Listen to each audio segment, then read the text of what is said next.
This episode is brought to you by Indeed. When your computer breaks, you don't wait for it to magically start working again. You fix the problem. So why wait to hire the people your company desperately needs? Use Indeed's sponsored jobs to hire top talent fast. And even better, you only pay for results.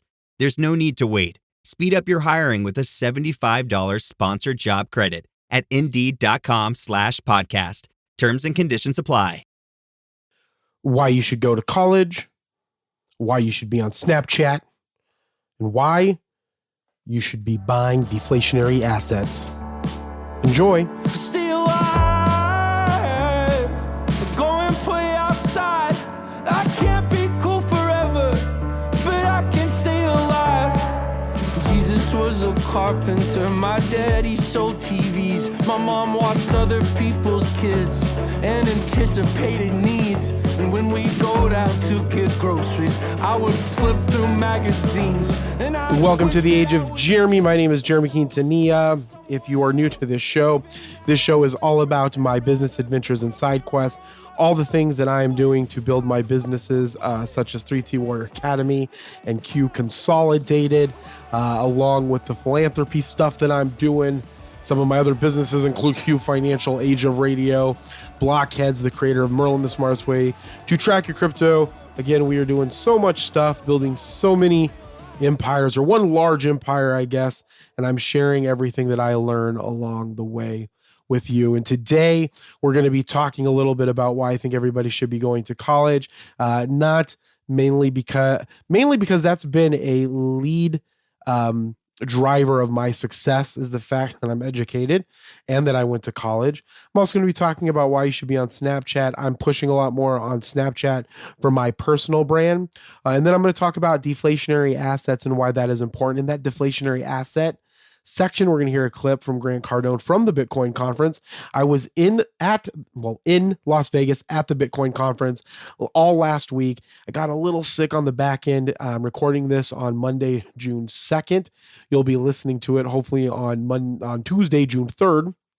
And so I apologize if my voice is a little raspy.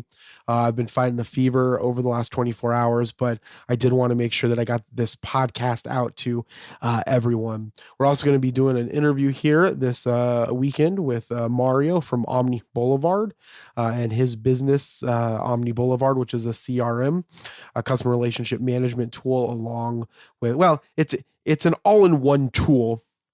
I guess it's an email tool. It's a CRM tool. So that should be out in the next couple of weeks for you guys to listen to, because I've been telling everybody that I'm going to be doing interviews, and you're probably like, oh my gosh, this guy is never doing any interviews. Make sure that you follow me at Age of Jeremy, wherever you get your social media.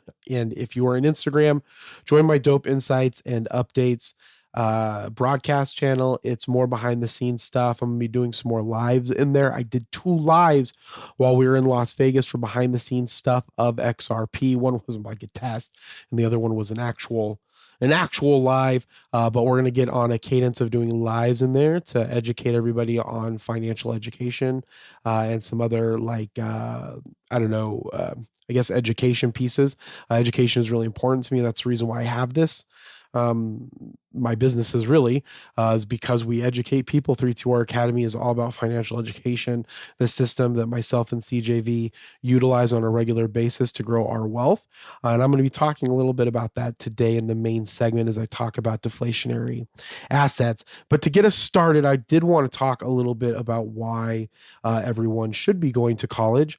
College is super important to me. There is this big shift in America about not going to college, that you're just going to waste your money.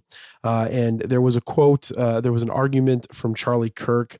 I didn't grab the clip of this, so I apologize, but there was a quote from Charlie Kirk, not a quote, but a conversation with him and Janko. I think that's his name. I don't know, another influencer, but Charlie Kirk mentioned that, he did these Oxford debates, and the company that put it on, he thinks kind of, he'll debate anybody, right? And he respects that, but he says that they found like these for lack of a better way to say it, he essentially said that he found really educated people to argue against him, not like regular college students. Like one of the college students was working on his master's in economics, and that person annihilated him in the debate.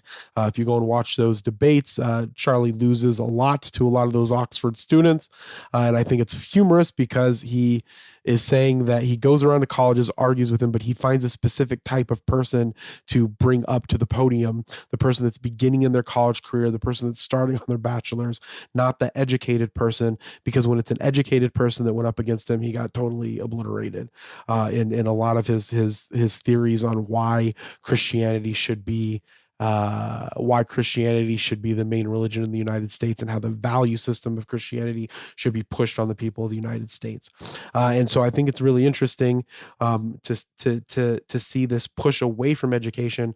But then when you get educated people to have these conversations with them, they can't hold their own because of the fact that education is very, very important.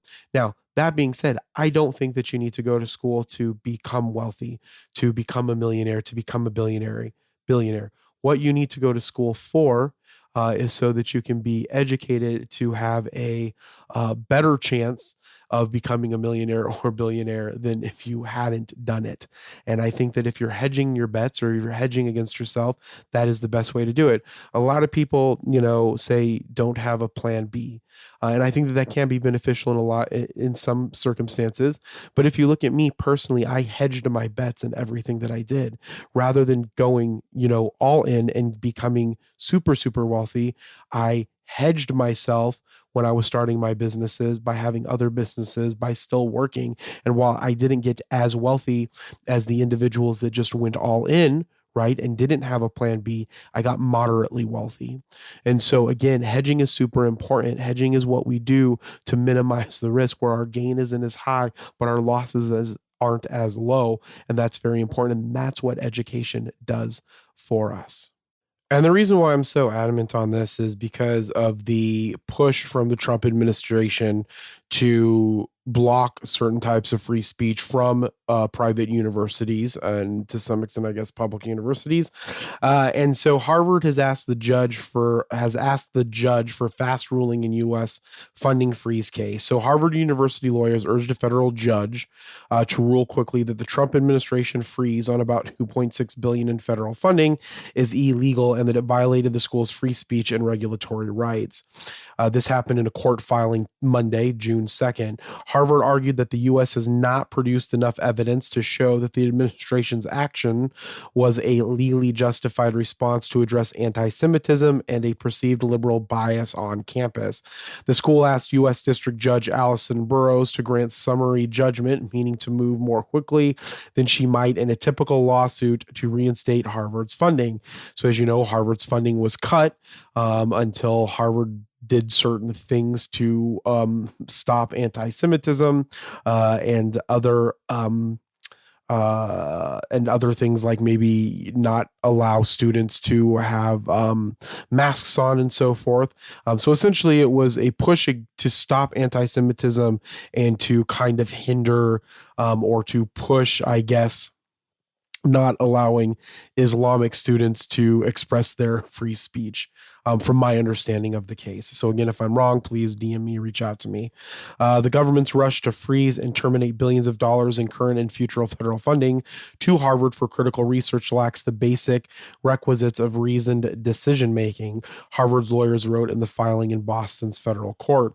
As the richest and oldest U.S. university, Harvard has become the main target of President Donald Trump's attempts to force schools to crack down on anti-Semitism, remove perceived political bias, and eliminate diversity, equity, and inclusion programs. Trump also wants to cap Harvard's foreign student enrollment at 15%, revoke its tax-exempt status, and cancel its remaining federal contracts. Burroughs has temporarily blocked both the funding freeze and a U.S. bar on letting Harvard enroll international students, which is the subject of a separate lawsuit. The White House didn't immediately respond. This is from a Bloomberg's reporting, Bloomberg article. Harvard claims that the U.S. violated the Administrative Procedure Act and its First Amendment rights by seeking to dictate decisions on faculty hiring, academic programs, and student admissions. It also claims Trump's retaliated against Harvard for refusing his demands to make sweeping changes at the school. The school, which sued the U.S. on April 21st over funding, demanded then that the Justice Department provide all formal and informal communications between and among any federal agency employees involved in the decision to freeze grants to and contracts with Harvard. These records should include decisions this should include directions by White House officials. Attorney Stephen Lahotsky wrote, the government provided those records, which aren't publicly available, to Harvard in heavily redacted form. In its filing, Harvard's lawyers wrote that the federal records confirm the government's rush to judgment and that they are devoid of any individualized assessment of Harvard's funding projects, the university's efforts to confront anti-Semitism, or any connection between the two. Rather, the records make clear that the directive to freeze and terminate every dollar of Harvard's research funds came directly from the White House, which dictated the form that such terminations would take and set arbitrary deadlines for particular terminations. The school's lawyers wrote that blunt force punishment in the antithesis of reasoned agency decision making. Burroughs has ordered lawyers on both sides to file legal motions before she holds a July 21st hearing on the matter. So essentially, Harvard's been under attack, probably from some ridiculous vendetta that Trump has against them, or to create some type of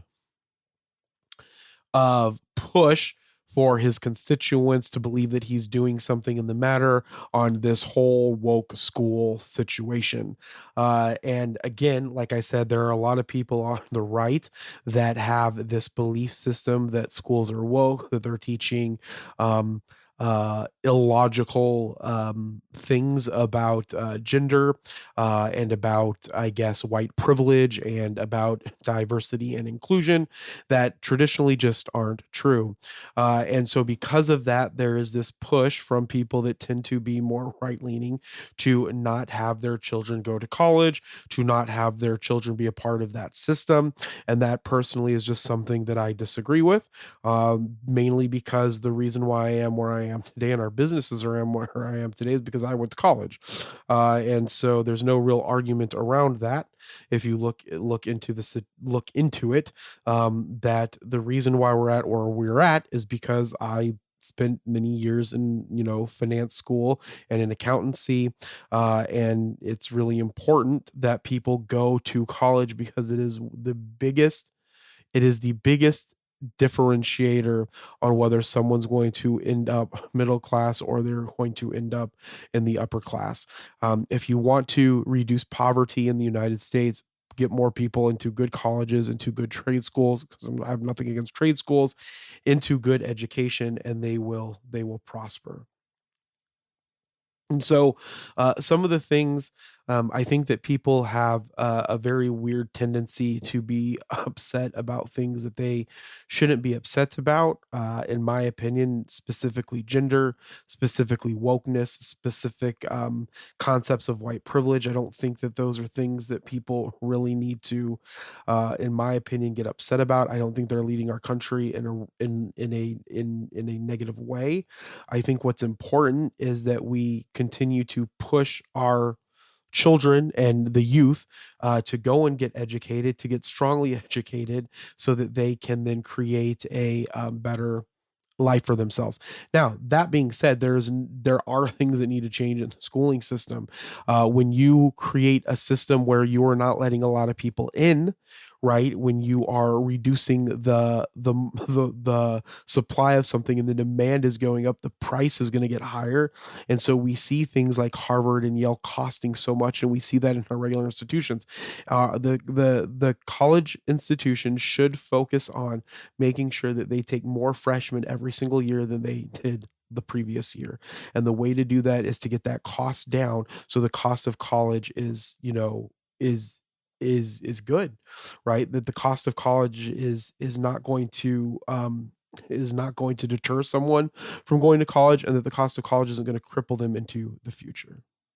So, I'm going to give you a few reasons why you probably want your child to go to college. One, higher lifetime earnings. Statistically, college graduates earn significantly more over their lifetimes than those without degrees.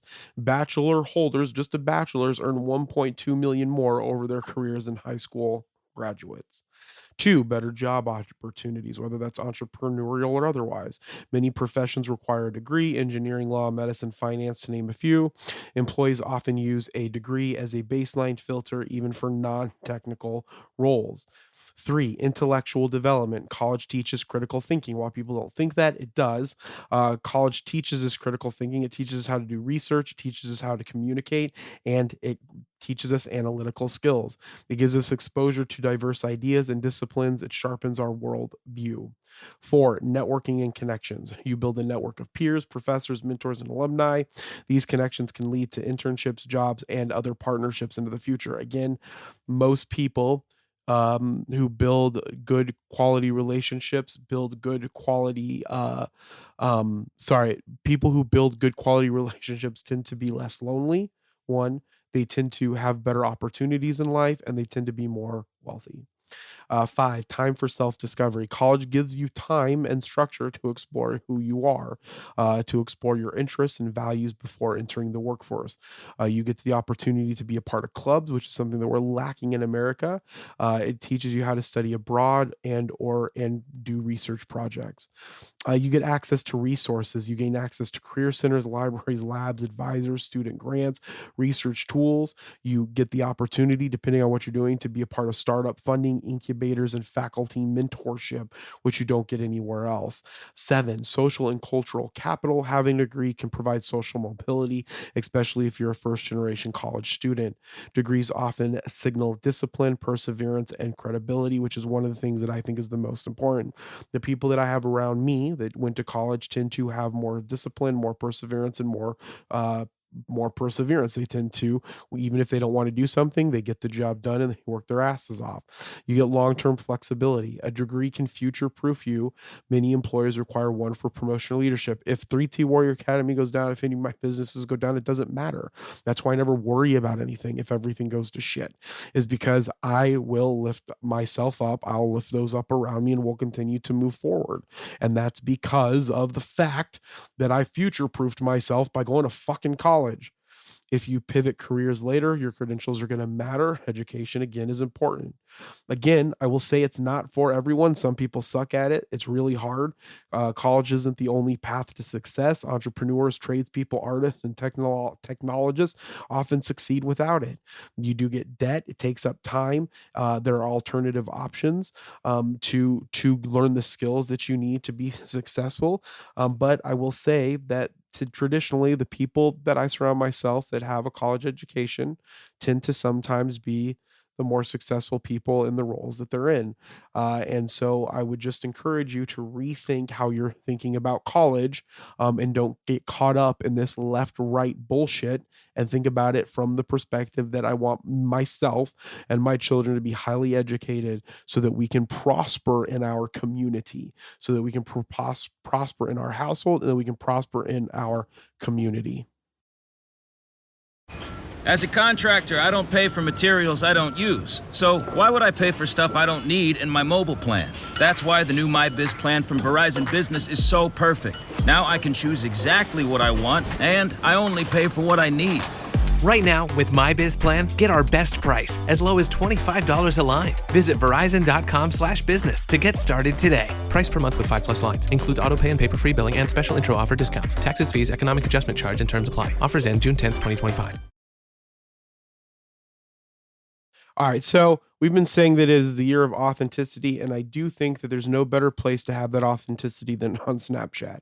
I am pushing a lot of my content on Snapchat, specifically in Spotlight, trying to figure out the benefit of the snaps.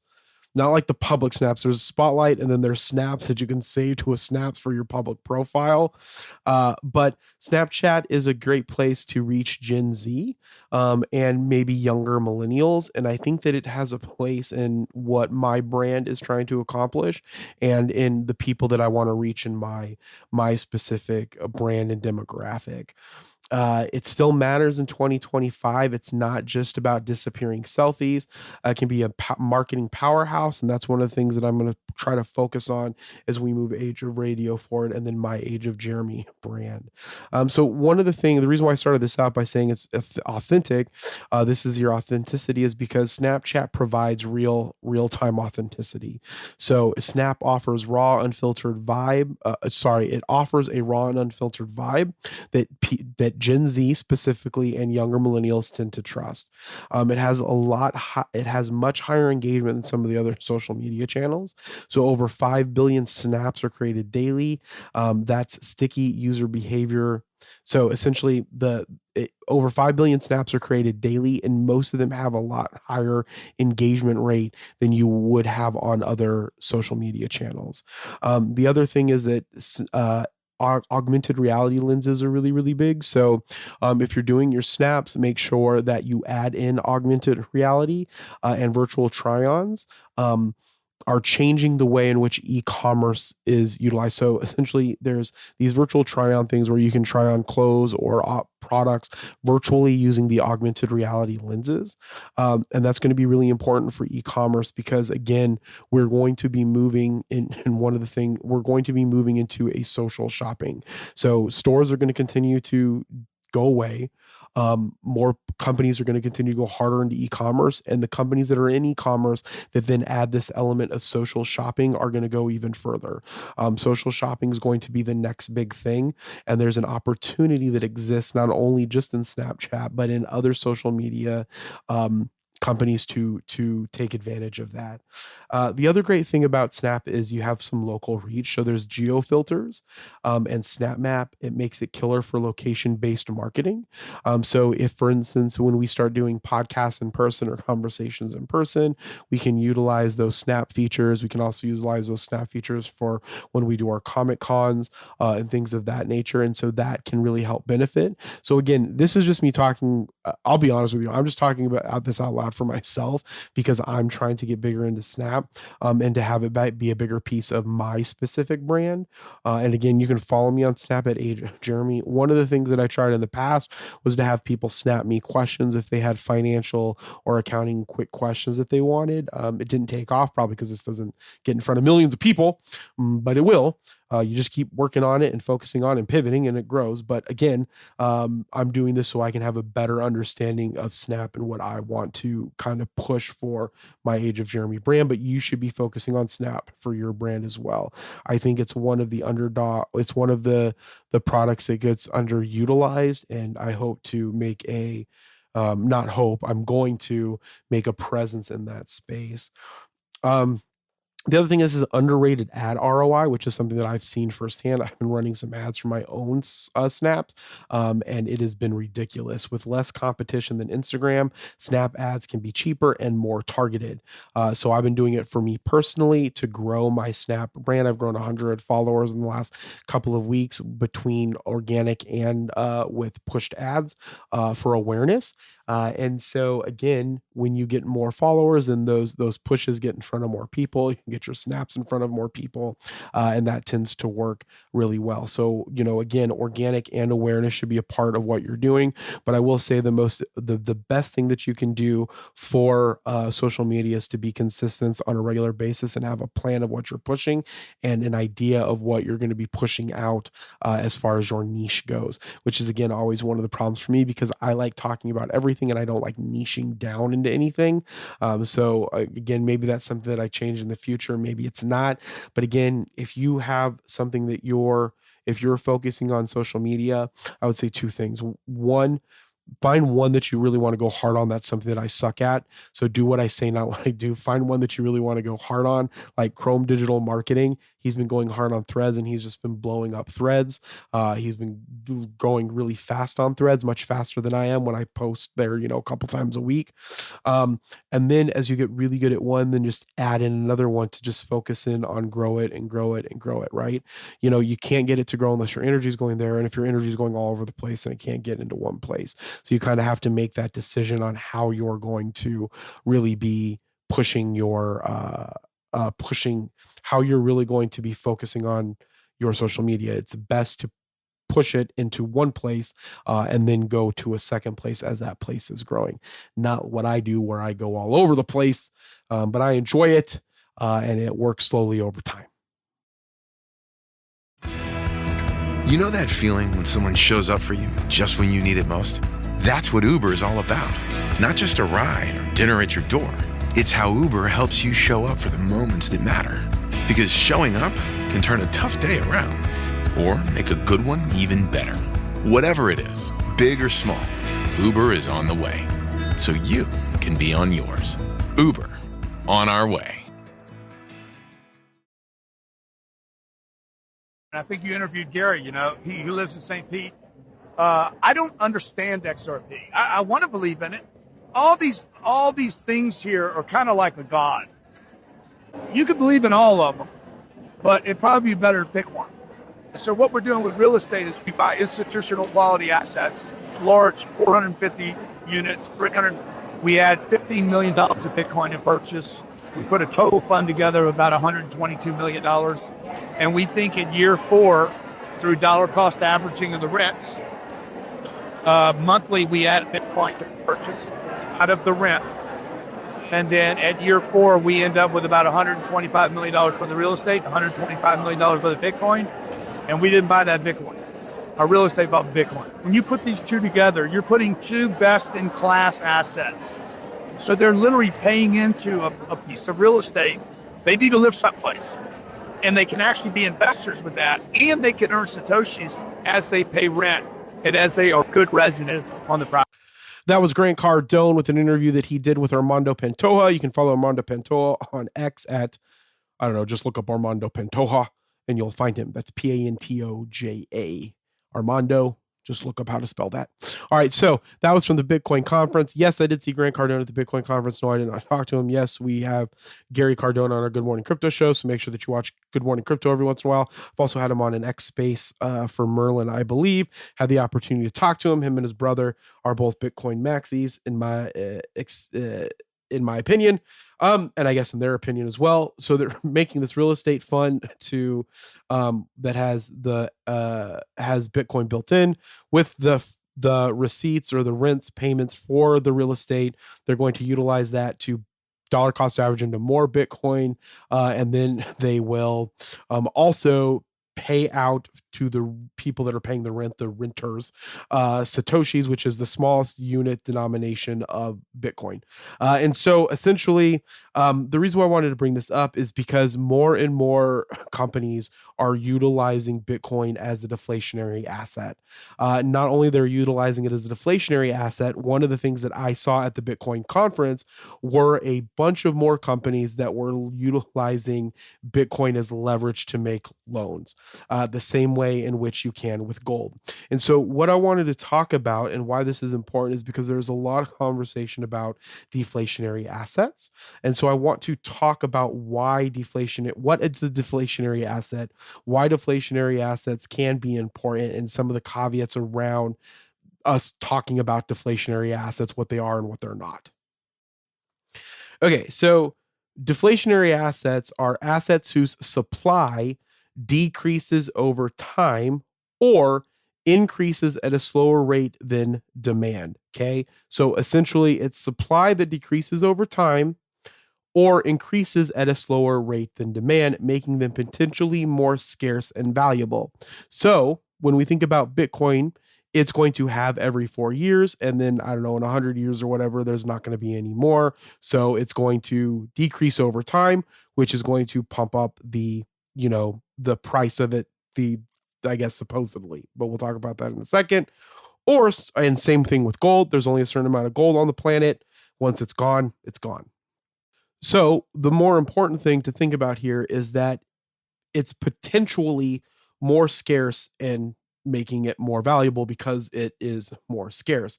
Now, the first thing is there's some caveats to that. Deflationary refers to the supply dynamics. It doesn't always serve to mean price, right? So demand still drives that value. A deflationary asset without demand will not appreciate. So for example, if Bitcoin runs out, there is no more demand for people to want to have Bitcoin, then it will not continue to go up in value. It'll probably be devalued. The same thing specifically with gold. Okay. Inflation in fiat currencies can make deflationary assets appear more valuable in relative terms. And that tends to be kind of what we're seeing with some of the stuff that's going on, is that we're having a lot of inflation in fiat currencies, and they can make these deflationary assets appear more valuable in relative terms rather than something that they are. And that could be, in my opinion, what is happening, could be happening with Bitcoin. Now, that's not to say that you shouldn't be purchasing Bitcoin. I buy Bitcoin every single day. Every single day, I buy a certain amount of Bitcoin. Every single day, I buy a certain amount of XRP. And the reason being is because in the short term, right, like right now, the more Bitcoin that you have, the more that you can utilize it for leverage. So you can have these capital gains that happen inside of that asset that you don't have to pay on because you can borrow against that Bitcoin. Okay. So that's one of the things to think about for deflationary assets. So why would you want deflationary assets? One, scarcity drives value. So again, deflationary assets have limited or shrinking supply traditionally, which means as demand holds or grows, the price tends to rise. We can think of Bitcoin, we can think of gold. I'll go over a bunch of different examples here in a minute.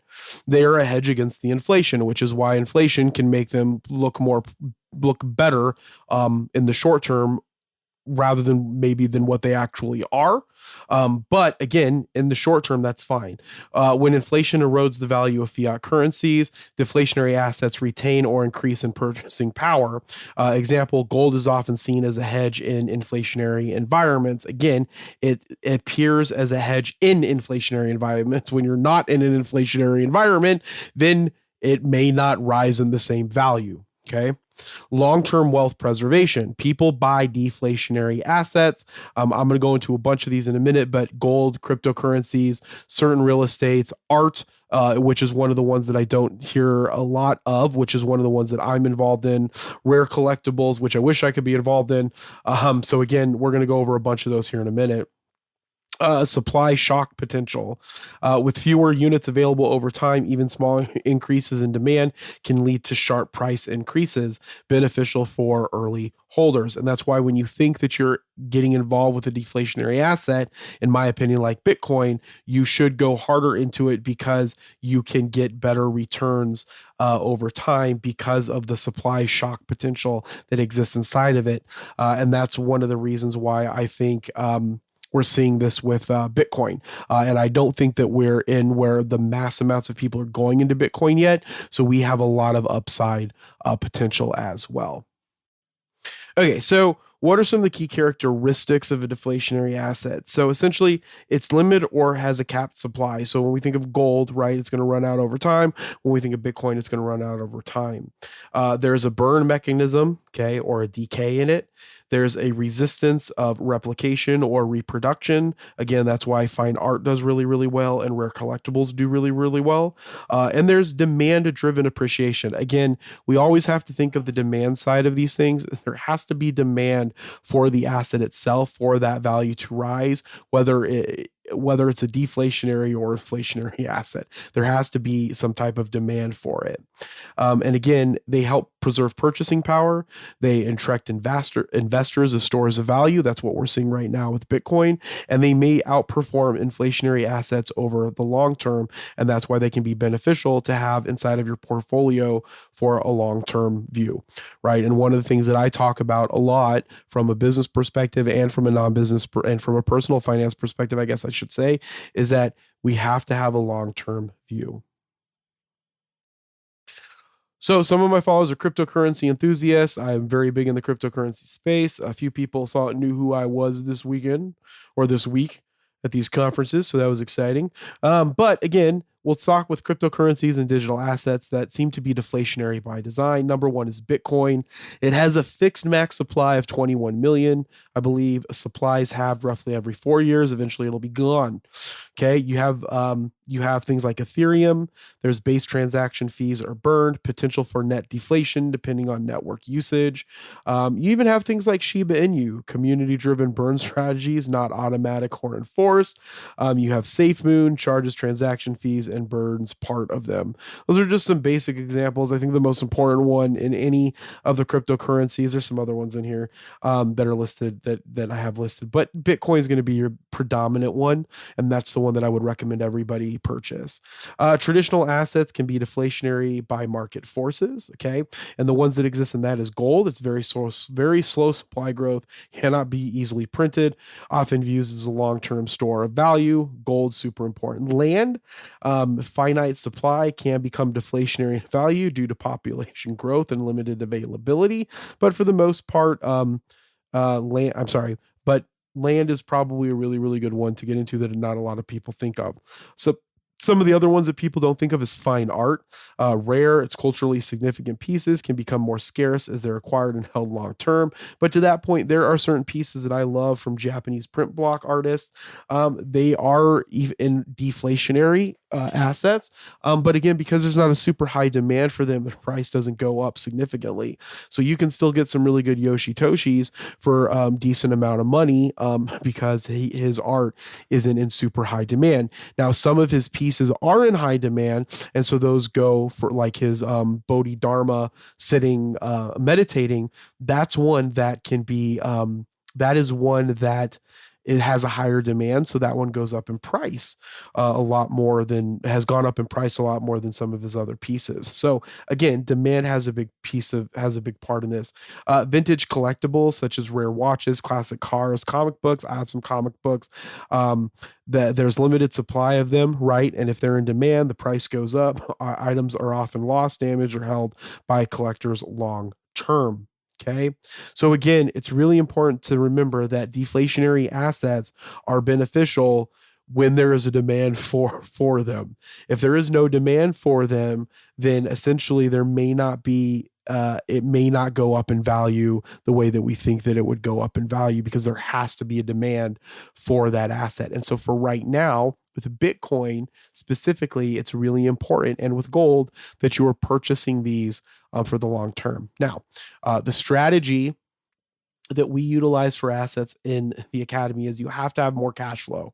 Okay. So what happens with individuals is they tend to get more cash flow and they change their living style. So they'll make more money, they'll get a second job, they'll pay off their debts, and then they'll have more money and they will just buy more stuff because they probably feel like they deserve it, and they're probably right. The trick though is to take that cash flow and then to start businesses with it, or to invest in other assets. A business is an asset. A business is an asset that then creates more cash flow. You want to purchase assets that can somehow, in some capacity, continuously give you cash flow. And that's why something like Bitcoin is important, not because Bitcoin itself is giving you the cash flow, but right now, when you're buying more Bitcoin and you get a large store, you can get a Bitcoin loan. That's how we were able to purchase our insurance firm. We leveraged our Bitcoin. They gave us a loan against it for 14%. Bitcoin's still going up. I don't know, could go up 50% by next year, 50% in the next couple of years by the time the loans pay, and we're only loans done. So the point is that we're borrowing against that. We're paying it off with the cash that's created from the asset that we purchase. And then we just have an unlimited amount. Well, not an unlimited amount, but we have more cash flow coming in. So again, we borrowed against the Bitcoin. We use that to purchase an asset that's going to appreciate over time as we grow the insurance business. That's also going to give us cash flow that is we're going to use to pay off the loan. And then we will probably use some more of that cash flow to buy more Bitcoin to then start the process all over again and have the ability to do that. So in essence, we are becoming our own bank. And that is one of the things that wealthy people do that I keep trying to teach people to do, is to borrow against their assets that produce their assets so that they can buy things that then produce cash flow. Because the idea is that you're always going to take that loan in finance. You'll always take that loan. You'll always use debt to get that, right? To purchase something that's going to give you cash flow to pay that back off. And if it does that, you want to take that deal every time, because then that asset is going to continue to give you cash flow after the loan is paid off. Right.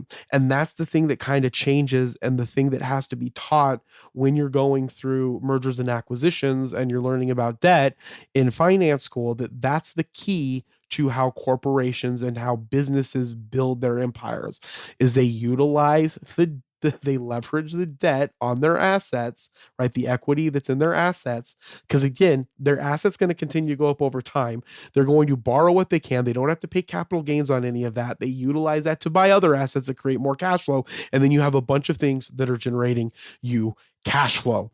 And so the reason why I'm telling you that is because that's the stage that we're in. That's the stage that I'm in, to get real estate, to get other businesses, to buy businesses that can run themselves, to add to our overall Q consolidated portfolio of investments, or Q financial investments. I don't know exactly how we're going to build the hierarchy out of how we do some of this, but again, there are lots of businesses that I plan on buying over the next 20 years. And again, to build into our equity our portfolio, right? So kind of like a private equity firm, to build into that portfolio to generate more and more cash flow. And then again, sometimes you offload those assets, you sell them to then buy other assets that can then keep that thing going into the future. But we'll talk about that more as we do it. So make sure that you like and subscribe to this podcast. And as I always say, be thankful, grateful, and kind. We'll talk to you next time. Bye.